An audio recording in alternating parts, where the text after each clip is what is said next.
Hello my dear students, आज मैं आपको सीबीएसई बोर्ड 12th 2022-23 में जो इंपॉर्टेंट बेसिकली एक नया टॉपिक है जिसका नाम है असर्शन एंड रीजनिंग, उसके कुछ क्वेश्चंस कराऊंगा। आप देखिएगा किस तरीके से असर्शन और रीजनिंग के क्वेश्चंस को टैकल किया जाता है। ठीक है, बहुत बच्चों को प्रॉब्लम आती है कि असर्शन और रीजनिंग के क्वेश्चंस को हम किस तरीके से टैकल करें। प्री बोर्ड में बच्चों के बहुत नंबर कटे हैं, मेरे स्कूल में ही बच्चों के बहुत नंबर कटे हैं। तो देखिएगा बहुत सिंपलेस्ट फॉर्म में आपको समझाऊंगा असर्शन एंड रीजनिंग के क्वेश्चन। चलिए स्टार्ट करते हैं। असर्शन एंड रीजनिंग, सबसे पहला क्वेश्चन है असर्शन रीजनिंग का।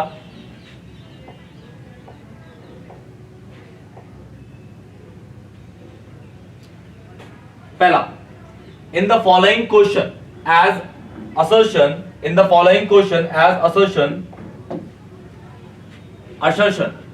and is followed by corresponding reason are using the following key to choose the appropriate answer।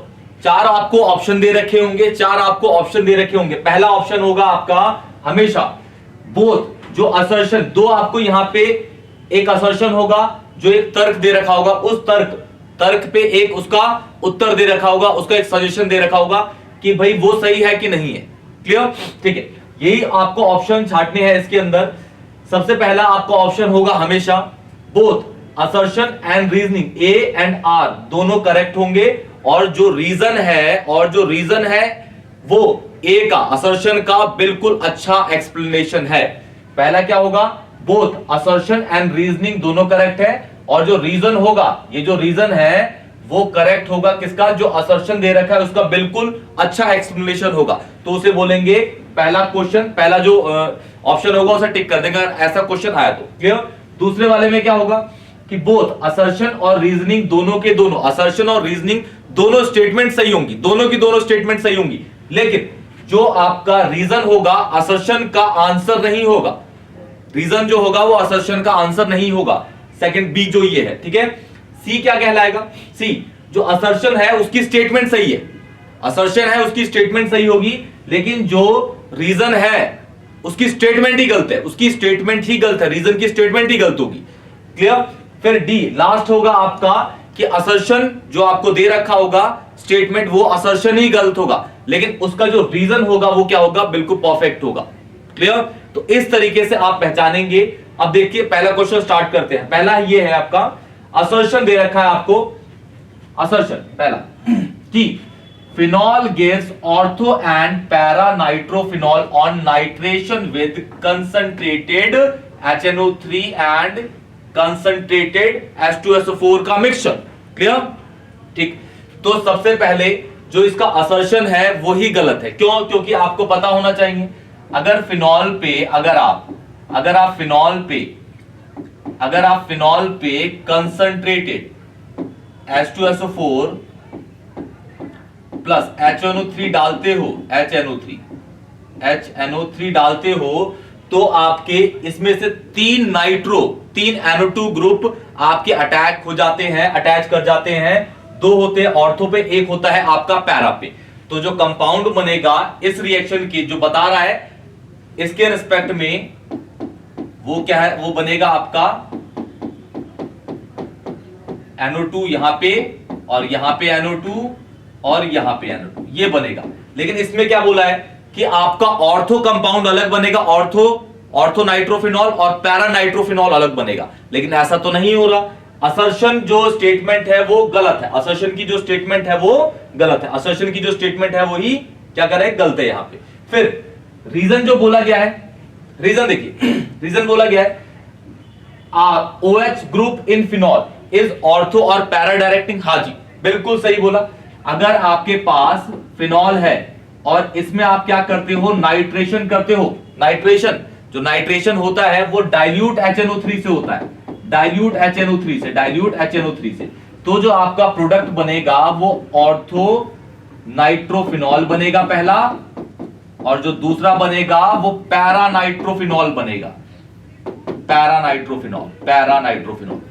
जिसमें मेजर क्या होगा ये, क्योंकि ये सिमेट्रिक है, और ये होगा आपका माइनर क्योंकि ये कम सिमेट्रिक है, या फिर लेस सिमेट्रिक है, या फिर अनसिमेट्रिक है, आप जो बोलना चाहें उसे बोल सकते हैं। तो इसका जो आंसर होगा, इसका असर्शन गलत है, लेकिन जो रीजन है उसकी स्टेटमेंट सही है। ठीक है, रीजन जो है वो बिल्कुल सही है। तो इसका जो आंसर होगा वो होगा आपका assertion is incorrect but reason is correct. Assertion is incorrect but reason is correct. तो इसका आंसर होगा डी। क्या होगा इसका आंसर? डी। क्या होगा जी इसका आंसर? डी। असर्शन आपका इसके अंदर बिल्कुल गलत है, बिल्कुल गलत, बिल्कुल गलत। ऑर्थो और पैरा देता है, लेकिन वो अलग अलग कंपाउंड में देता है। ओ सॉरी, एक ही कंपाउंड में देगा, अलग अलग कंपाउंड में नहीं देगा। इसमें अगर कंसंट्रेटेड HNO3 और कंसंट्रेटेड H2SO4 डालेंगे तो क्लियर। ठीक, अगर आप फिनॉल के अंदर डाइल्यूट HNO3 डालते हैं तो अलग अलग कंपाउंड बनते हैं, एक बनता है ऑर्थो, एक बनता है पैरा। ऑर्थो वाला जो होता है वो कम सिमेट्रिक है तो माइनर होता है, और जो पैरा है वो ज्यादा सिमेट्रिक है तो वो ज्यादा स्टेबल होता है। क्लियर है? ठीक, तो ये है आपका, इसके अंदर ऑप्शन आ गया, इसमें डी का आंसर सही है। डी बिल्कुल परफेक्ट है। क्लियर है? ये पहला वाला तो हो ही नहीं सकता भाई, पहला वाला तो हो ही नहीं सकता। क्यों? क्योंकि इसके अंदर असर्शन तो बोला गया कि ए और आर दोनों सही है, ए तो सही है ही नहीं। दूसरे वाले में भी ए और आर सही बता रहा है, वो भी नहीं है। और तीसरे वाले में बता रहा है कि भाई ए सही है, लेकिन ए तो सही है ही नहीं। ठीक है, ए किसमें गलत है? बस लास्ट वाला है, लास्ट वाला D, A is incorrect. Clear? तो बढ़ते हैं नेक्स्ट क्वेश्चन पे, इसका आंसर हो गया डी। बढ़ते हैं नेक्स्ट पे, देखिए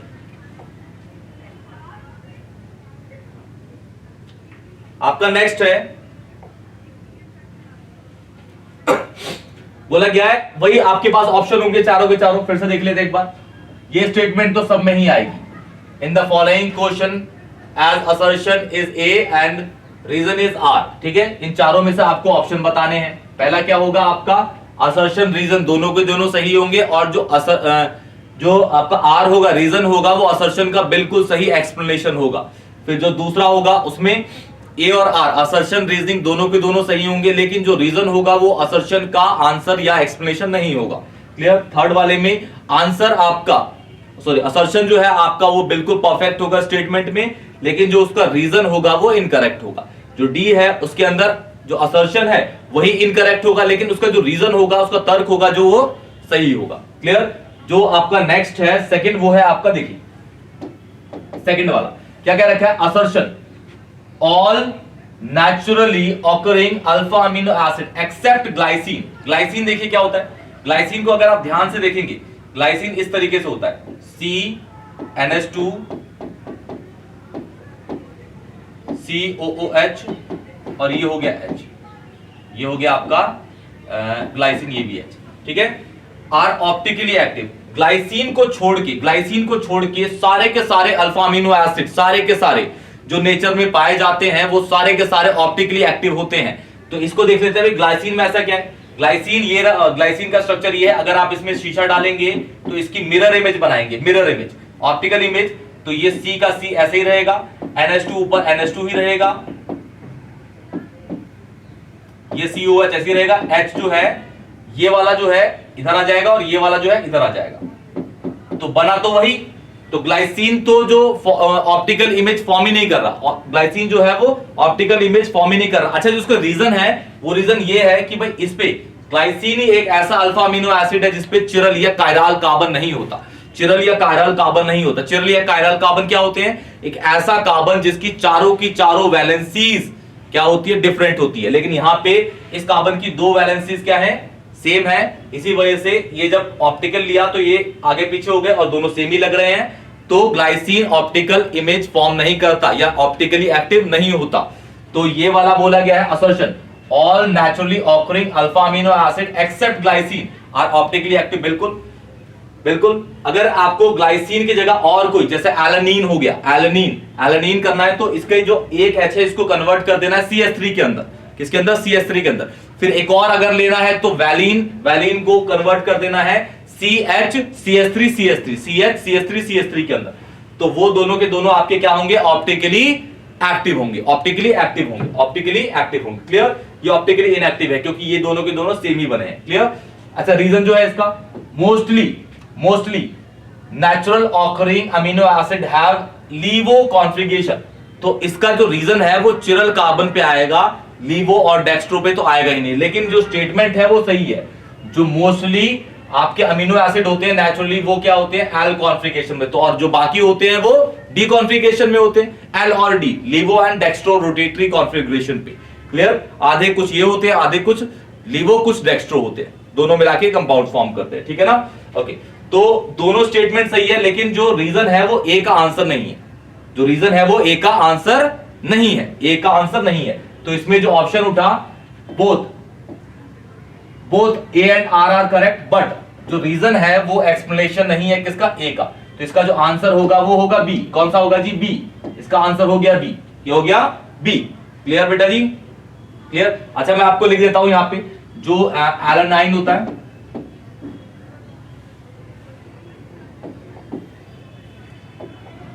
दिखाया था आपको बना के दो, CnH2H, ये एलानीन है, एलानाइन बोल लीजिए। इसको अगर आप मिरर इमेज में डालेंगे तो ये आपको दिखेगा कुछ इस तरीके से।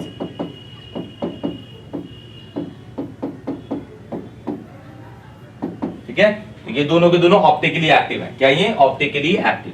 देखिए, और ये चिरल है, इसकी चारों वैलेंसी डिफरेंट है। देखिए, पहली हो गई ये, दूसरी हो गई ये, तीसरी हो गई ये, चौथी है, चारों की चारों डिफरेंट। इसमें भी ये चिरल हो गया, एक ये, दूसरा, तीसरा, चौथा, और ये ऑप्टिकली एक्टिव है, optically active. Clear? Optically active, optically active. Clear? अच्छा, दूसरा जो एक और है एंड डाल देते हैं, वो है वैलीन। वैलीन होता है आपका बेसिकली वैलीन इज सी, ये आपका NH2 हो गया, ये आपका हो गया H, ये आपका हो गया COOH, ये हो गया आपका CH CH3 this is called valine. अगर आप इसमें मिरर इमेज डालेंगे तो जो बनेगा स्ट्रक्चर वो CH NH2,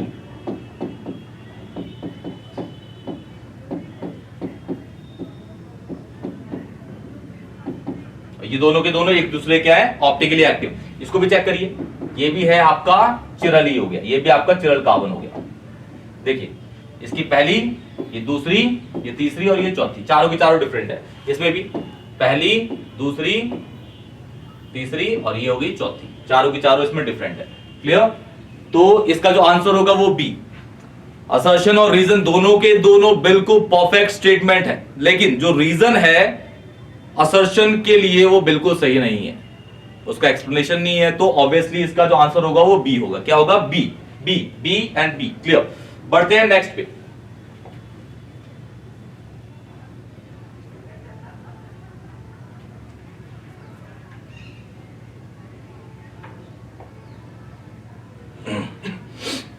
बोला क्या है? वही सेम स्टेटमेंट है ऊपर की, बिल्कुल सारी की सारी, चारों की चारों सेम है। ए होगा आपका असर्शन, आर होगा reason, A assertion, R reason, assertion reason. पहले वाले में वही असर्शन और रीजन दोनों के दोनों स्टेटमेंट सही हैं, और जो रीजन है वो असर्शन की बिल्कुल अच्छी खासी एक्सप्लेनेशन है। क्लियर? तो पहला वो सही होगा। दूसरा वाला फिर से वही, असर्शन और रीजन दोनों के दोनों बिल्कुल सही स्टेटमेंट है, लेकिन जो रीजन है वो असर्शन की स्टेटमेंट नहीं होगी। ठीक है? एक्सप्लेनेशन नहीं होगी बेसिकली। फिर सी वाला आपका ए इज करेक्ट, बी जो और जो आर है वो इनकरेक्ट होगा। क्लियर? और जो डी है आपका ए जो है वो इनकरेक्ट होगा, और जो आर है वो आपका करेक्ट होगा। क्लियर? तो इसमें चेक करते हैं। बोला गया है असर्शन में कि chromium is a typical hard metal, chromium is a typical hard metal, while mercury is a liquid, mercury is a liquid, mercury is a liquid, mercury is a liquid। अगर आप mercury को देखें, पहले chromium देखते हैं।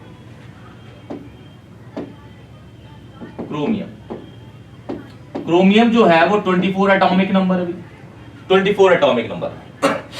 24 में अगर इसकी ग्राउंड स्टेट देखेंगे तो इसकी एक्सेप्शनल जो ग्राउंड स्टेट है वो एक्सेप्शनल नहीं होगी। एक्सेप्शनल कौन सी होती है? एक्साइटेड। तो इसकी नॉर्मल अगर कॉन्फ़िगरेशन देखें हम तो वो होगी आर्गन 4s2 3d4, इसकी ये नॉर्मल है, लेकिन यहां पे अनस्टेबल है, इसलिए क्या बनाते हैं इसकी एक्साइटेड स्टेट। एक्साइटेड में इसको चेक करेंगे ध्यान से हम तो ये जाएगा 4s1 3d5, और ये अपने एक्साइटेड स्टेट में ही हाफ फिल्ड होता है जी, हाफ फिल्ड। और इसको अगर खोल के देखें हम तो s में एक ऑर्बिटल होता है, d में 3 होते हैं, 1 2 3 4 5, ये भर गए, और इसमें एक। तो आप देख रहे हैं क्रोमियम बोला गया है, क्रोमियम बहुत हार्ड है भाई, क्योंकि इसके पास 6 अनपेयर्ड इलेक्ट्रॉन है, 6 अनपेयर्ड इलेक्ट्रॉन है, तो 6 बॉन्ड बनाएगा, वो 6 बॉन्ड बनाएगा। K2Cr2O7 देख लीजिए, K2Cr2O7 आपका, K2Cr2O7 में जो Cr है वो 6 बॉन्ड बनाता है, +6 की ऑक्सीडेशन स्टेट पे बैठा होता है K2Cr2O7 के अंदर, पोटेशियम पोटेशियम डाइक्रोमेट के अंदर। तो जहां पे ज्यादा नंबर ऑफ अनपेयर्ड इलेक्ट्रॉन होंगे, ऑब्वियसली वो ज्यादा नंबर ऑफ बॉन्ड बनाएगा, तो वो हार्ड पाया जाएगा, हार्ड पाया जाएगा। ठीक है। फिर बोला गया है कि मरकरी इज अ लिक्विड, बिल्कुल चेक करते हैं।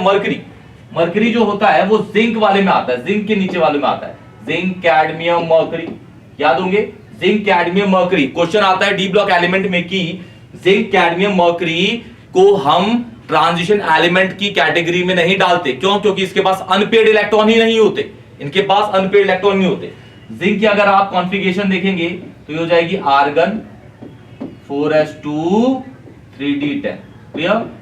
इसकी देखेंगे तो ये हो जाएगा आपका क्रिप्टन 5s2 4d10, क्लियर।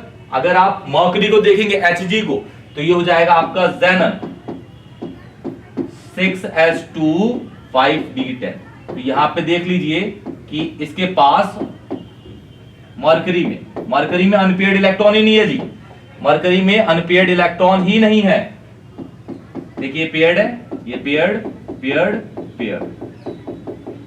अब इसके पास अनपेयर्ड इलेक्ट्रॉन नहीं है, तो भाई ये बॉन्ड कहां से बनाएगा? बॉन्ड नहीं बनाएगा तो ऑब्वियस है ये लिक्विड ही पाया जाएगा, लिक्विड ही पाया जाएगा, क्लियर। तो इसका देखिए असर्शन क्या बोला गया है, assertion chromium is a typical hard metal, क्योंकि भाई हाँ इसके पास 6 अनपेयर्ड इलेक्ट्रॉन है, व्हाइल मर्करी इज लिक्विड, ठीक है।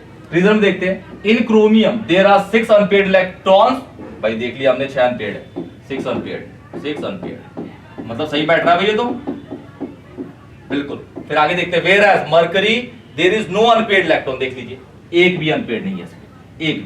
तो इसका जो है असर्शन और रीजन दोनों का दोनों सही है, और जो है असर्शन की बिल्कुल परफेक्ट एक्सप्लेनेशन है, असर्शन की बिल्कुल परफेक्ट एक्सप्लेनेशन है क्या इसका रीजन। तो ए और आर दोनों सही हैं, और R is the correct explanation of A. ये इसका आंसर होगा क्या? पहला वाला। क्लियर है? क्लियर। बढ़ते हैं नेक्स्ट पे, देखिए ये वैसे उसका आंसर है पूरा प्रॉपर, इसका पूरा प्रॉपर आंसर है, स्क्रीनशॉट लेना ले लीजिए। ये है आपका लास्ट असर्शन रीजनिंग का क्वेश्चन है इस पूरी वीडियो का। ऑप्शंस वही हैं बेटा जी, फिर से ए और आर दोनों सही होंगे, और R is a correct explanation of A, और बी ए और आर दोनों सही होंगे, और R is not a correct explanation of A, and C वाला है ए करेक्ट होगा, बी इज अनकरेक्ट, और डी वाला A is incorrect and R is correct. अच्छा बी नहीं आर होगा, क्लियर है? आर। तो असर्शन क्या क्या रखा है? Assertion in order to convert RCl से RNH2 Gabriel phthalimide synthesis can be used, बिल्कुल हो सकता है, क्यों नहीं हो सकता? बिल्कुल हो सकता है यूज, क्योंकि गैब्रियल थैलेमाइड की अगर आप रिएक्शन देखेंगे, गैब्रियल थैलेमाइड की रिएक्शन जो होती है वो मैं लिख देता हूं आपकी। गैब्रियल थैलेमाइड की रिएक्शन ये होती है,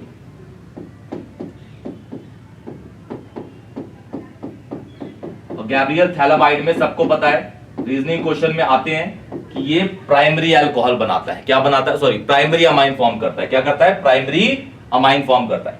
तो इसमें सबसे पहले जो अटैक करता है, इसमें जो सबसे पहले अटैक करता है वो हम कराते हैं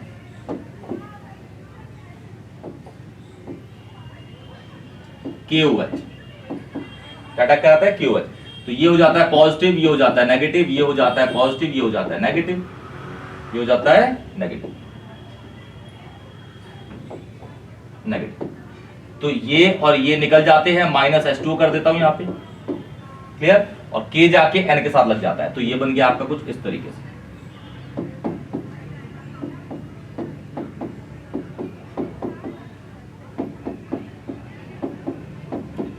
फिर इसमें अटैक कराते हैं CH3Cl, तो आपने देख ही लिया अल्काइल हैलाइड यूज हो रहा है, ठीक है। अल्काइल हैलाइड को प्राइमरी अमीन के अंदर कन्वर्ट करेंगे, ये हो जाएगा आपका नेगेटिव। फिर से अब यहां पे ये हो जाएगा आपका negative and this is positive and this is negative. Clear? जो ये K है Cl के साथ माइनस KCl निकल जाएगा और ये CH3 जाके उस पर अटैक कर जाएगा। फिर इसमें हम अच्छा खासा हाइड्रोलिसिस करेंगे,